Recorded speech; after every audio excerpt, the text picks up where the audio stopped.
ठीक है दोस्तों, मैं जर्मनी की स्थिति पर बहुत ही विस्तृत और व्यापक वीडियो बनाना चाहता था क्योंकि जर्मनी की हालत फ्रांस, ब्रिटेन, इटली, ग्रीस जैसी ही है।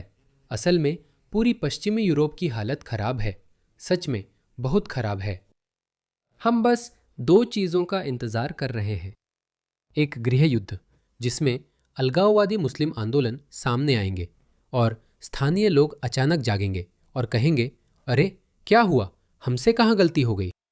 खासकर जब आपके पास एएफडी या फ्रांस में मरीन ले पेन की पार्टी जैसे राजनीतिक आंदोलन हों और आपके पास यूके में टॉमी रॉबिन्सन है जो खुलेआम चिल्ला चिल्ला कर कह रहे हैं, जागो, पूरी तरह जागो। जर्मनी में क्या हो रहा है? देखिए, ये जर्मनी है, कोई शर्म नहीं, मैं इसे छुपाता भी नहीं हूं। मैं जर्मनी में शरिया लागू नहीं चाहता, ये बकवास है। आप इस्लाम को उसके असली रूप में समर्थन देते हैं। जो भी खुद को मुसलमान कहता है उसे पूरी दुनिया में शरिया चाहिए ही चाहिए। वह सही है। हर व्यक्ति जो खुद को मुसलमान कहता है उसके लिए यह उसका धार्मिक कर्तव्य है कि वह जहां भी रहता है वहां शरिया की मांग करे। और सिर्फ मांग ही नहीं, उसे अल्लाह के कानून यानी शरिया को स्थापित करने में सक्रिय रूप से भाग लेना चाहिए। आपको और क्या चाहिए? अगर टॉमी रॉबिन्सन ये कह रहे होते, अगर पूर्व मुस्लिम ये कह रहे होते, अगर सिर्फ वही लोग ये कह रहे होते, तो आपके पास थोड़ा संदेह करने का कारण होता कि ठीक है, जानते हो क्या, शायद आप नस्लवादी हैं, शायद आपने कुछ समस्याएं हैं, आपको ये लोग पसंद नहीं है, इसलिए आप उनकी बुराई कर रहे हैं। वो खुद ये बात सालों से कह रहे हैं। आपको और क्या चाहिए? मैं जर्मनी में शरिया चाहता हूं। अगर मौका मिले तो क्या आप जर्मन संविधान अस्वीकार करेंगे? बिल्कुल ठीक है, धन्यवाद। उदाहरण के लिए आप एक इस्लामी राज्य कैसे बना सकते हैं? एक और हिटलर आने वाला है, मैं आपको बता रहा हूं, जरूर आएगा। अगर हम जल्दी कोई राजनीतिक समाधान नहीं ढूंढते तो फ्रांस में, जर्मनी में, हर जगह एक तानाशाही नेता आ जाएगा। ऐसा होने वाला है और ये सिर्फ मैं ही नहीं कह रहा हूं।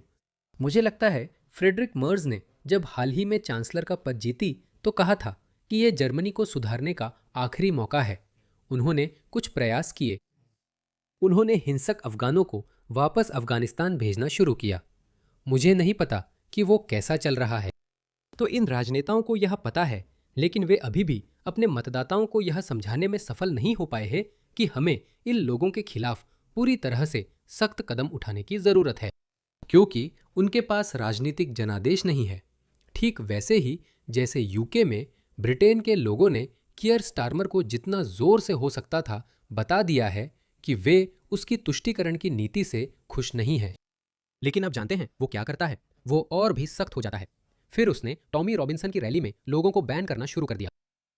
भाई, तुमने कुछ नहीं सीखा? क्या तुमने नहीं देखा कि तुम कितने बेवकूफ और मूर्ख हो? तुम्हें क्या हो गया है? लोग तुम्हें बता रहे हैं कि हम अपने देश का इस्लामीकरण नहीं चाहते, और वो क्या करता है? वो अपनी जिद पर अड़ा रहता है। ये पेशेवर राजनेता इसे ठीक नहीं कर सकते क्योंकि उनके पास राजनीतिक जन आदेश नहीं है और वे मतदाताओं को समझा नहीं पाए हैं, इसलिए वे कुछ नहीं करेंगे। यहाँ तक कि अगर कीर स्टारमर को हटा भी दिया जाए तो भी जो भी आएगा मुझे नहीं पता। वे कई नाम उछाल रहे हैं, वे कुछ भी नहीं कर पाएंगे। हमें नए चुनावों की जरूरत है। मैं उम्मीद करता हूं कि नाइजेल फराज इमिग्रेशन पर सख्त होंगे जैसा उनके विरोधी कहते हैं, लेकिन मुझे लगता है रूपर्ट ऐसा करेंगे, न कि फराज। मुझे नहीं पता कि रूपर्ट अगला आम चुनाव जीत सकते हैं या नहीं। मुझे नहीं लगता कि वह जीत सकते हैं। उन्हें जाहिर तौर पर नाइजेल फराज के साथ बैठकर बात करनी होगी। खैर, बात एक ही है। मेरा मतलब है कि जर्मनी और फ्रांस में भी यही हाल है। आपको जर्मनी में एएफडी की जरूरत है, आपको फ्रांस में मरीन ले पेन की जरूरत है। ब्रिटेन में आपको ब्रिटेन को फिर से खड़ा करना होगा। यही एकमात्र उपाय है। कामों के अनुसार अगर आप बहुमत में हैं, जैसा कि आपने भी समझाया है, तो हमने जर्मनी को स्वीकार करने का आदेश दिया। बिल्कुल, हम जर्मनी पर कब्जा कर लेंगे। जब हम बहुमत में होंगे तो हम जर्मनी पर कब्जा कर लेंगे। जर्मनी को स्वीकार करना एक इस्लामी कर्तव्य है। सुनील, मैं आपकी ईमानदारी का सम्मान करता हूं और आप उन उदारवादियों के खिलाफ हैं जो आप कहते हैं नहीं, ये सच नहीं है और हमें यहां शांति रखनी चाहिए। मुस्लिम होना सही है, क्यों? ये हमारे और आपके बीच की लड़ाई है। या तो आप हम पर कब्जा कर लें या हम आप पर। हाँ बिल्कुल, और इसी वजह से ये उदारवादी इस्लाम है। क्या राजनीतिक इस्लाम और बाकी इस्लाम अलग है? क्या जब मैं कहता हूं कि मैं शरिया चाहता हूं तो क्या मैं अब राजनीतिक हो गया हूं? नहीं, मेरा मतलब है इस्लाम हर क्षेत्र में है। आप कह सकते हैं कि इस्लाम सभी। मैं आपको इसे पढ़कर सुनाता हूँ। जर्मन आदमी पूछता है, क्या इस्लाम का राजनीति से संबंध नहीं है? मुस्लिम जवाब देता है, बिल्कुल नहीं। ये सही है। बिल्कुल। मैं लोगों को कभी कभी समझता हूँ। आप अपने बच्चों की रक्षा करना चाहते हैं और फिर आप ऐसी बातें कहते हैं जो सच नहीं होती। हाथ काटना वगैरह जैसी बातें नहीं होती आदि। आप शरिया कैसे लागू करेंगे और इस्लामी राज्य किस तरह बनाएंगे? क्या आप जर्मनी में शरिया लागू करेंगे? मुसलमान कहता है, मैं आतंकवादी हमलों की बात नहीं कर रहा। जैसे यहाँ प्रदर्शन के दौरान आप पर हमला करना गलत है। यह गलत है। ओह, वह अच्छा है। मैं कह रहा हूँ कि अगर मुसलमान बहुमत में हुए तो ज़रूरत पड़ी तो ज़बरदस्ती से भी वही होगा और हम नियंत्रण में आ जाएंगे। ये भी गुमराह करता है। उन्हें बहुमत में होना ज़रूरी नहीं। मैंने पहले भी कहा है, बदलाव के लिए 51% होना ज़रूरी नहीं। ठीक है, आपको बस कुछ लाख, कुछ दसियों हजार बहुत कट्टर विचारधारा से प्रेरित लोगों की ज़रूरत है क्रांति लाने के लिए।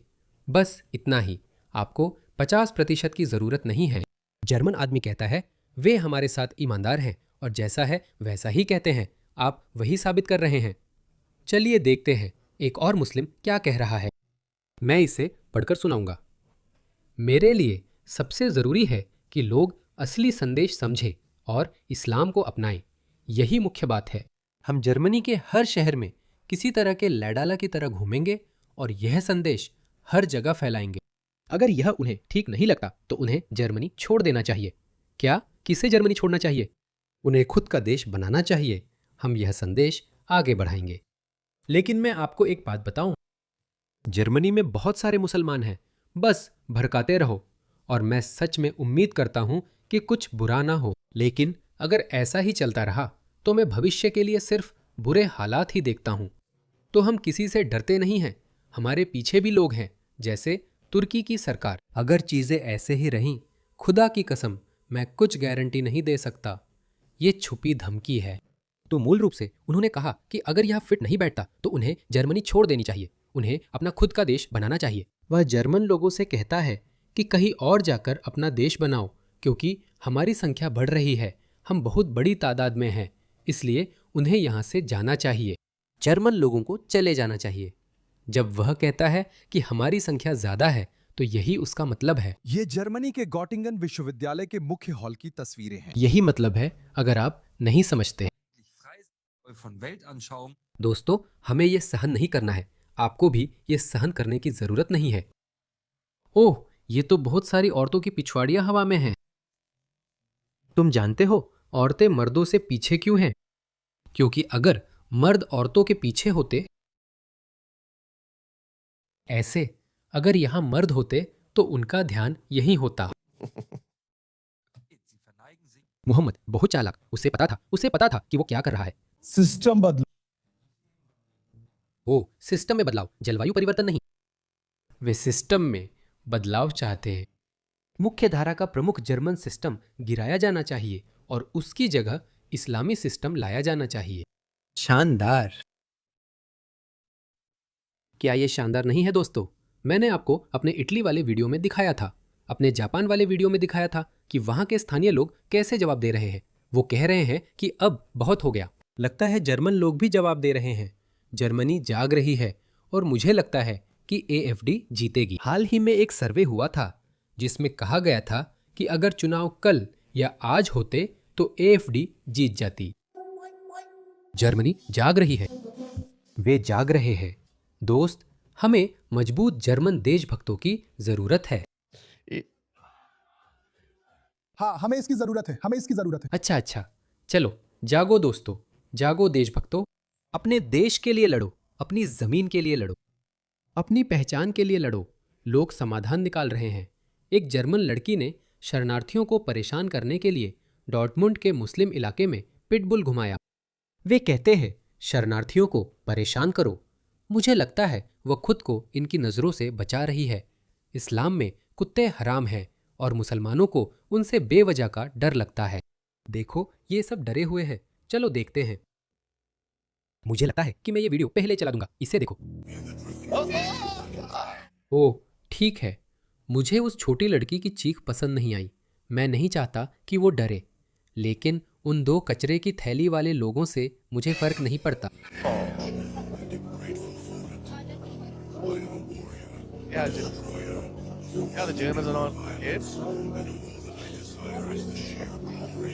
सच कहूँ तो ये बहुत बड़ा कुत्ता है।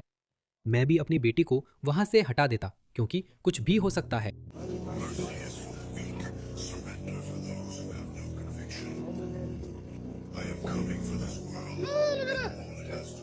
देखो देखो, चलो।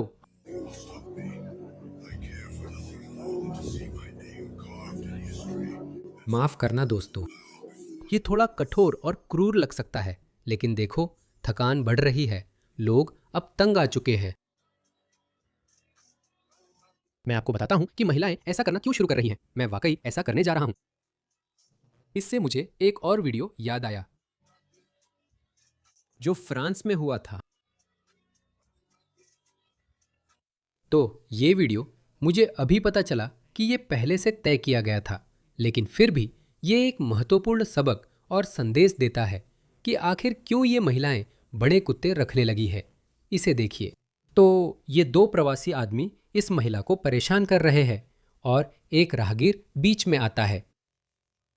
वो उनसे थोड़ी बात करता है और कहता है कि यहाँ से चले जाओ, ऐसा मत करो। तुम्हारा क्या मतलब है? दूर हो जाओ, हमें औरतों को परेशान करने का हक है। हम उसका इंस्टा चाहते हैं। उसने इंस्टा लिया। और फिर डॉगी, अच्छा डॉगी, तो फिर जब उसने मना कर दिया तो जबरदस्ती क्यों करनी? हमें जबरदस्ती करने की इच्छा क्यों होती है? ऐसा नहीं चलेगा, किसी महिला को पाने का तरीका ये नहीं है। मैं सहमत हूँ, लेकिन ये बहुत गंभीर है। ये मेरा मामला नहीं है, लेकिन रुको, ये उसका मामला है, क्योंकि उसे पसंद नहीं है कि कोई महिलाओं पर हमला करे। रेड कुछ समय बाद वो देखना बंद कर देगा और बीच में आएगा। मैं आपको सुझाव देता हूँ कि आप चले जाए, बात यहीं खत्म करते हैं। ये एक बदलाव है, ये संस्कृति में बदलाव है। वो कुत्ता बस इशारे का इंतजार कर रहा है। मुझे जाने दो, उसे पकड़ने दो। और तुम ऐसे क्यों हो? बगारो, सावधान।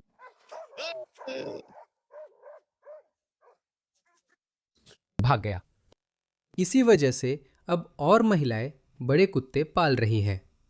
ये क्रूर लग सकता है, पर हम असल में संस्कृतियों के टकराव को देख रहे हैं। हर संस्कृति के जीवन में एक समय आता है जब उसे कहना पड़ता है, अब बहुत हो गया, मैं यही रहूंगी। हर दूसरी संस्कृति को खुद को बचाने की अनुमति है, लेकिन किसी कारण से पश्चिमी संस्कृतियों को खुद को बचाने नहीं दिया जाता। ये वाकई दयनीय है और मुझे नहीं लगता कि इसका अंत किसी के लिए भी अच्छा होगा। मुस्लिम पश्चिमी देशों में बड़ी संख्या में आ रहे हैं और वे हर देश में शरीयत की मांग कर रहे हैं। इसे देखिए, यह यूके में हुआ था। वे यूके में शरीयत की मांग कर रहे हैं।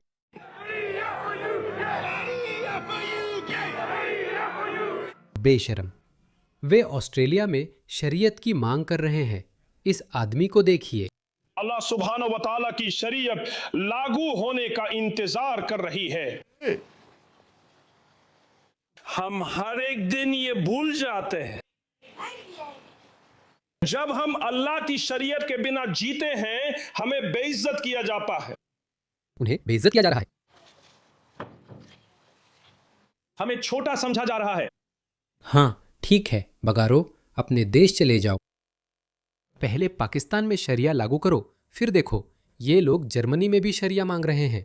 इसे देखो। देखा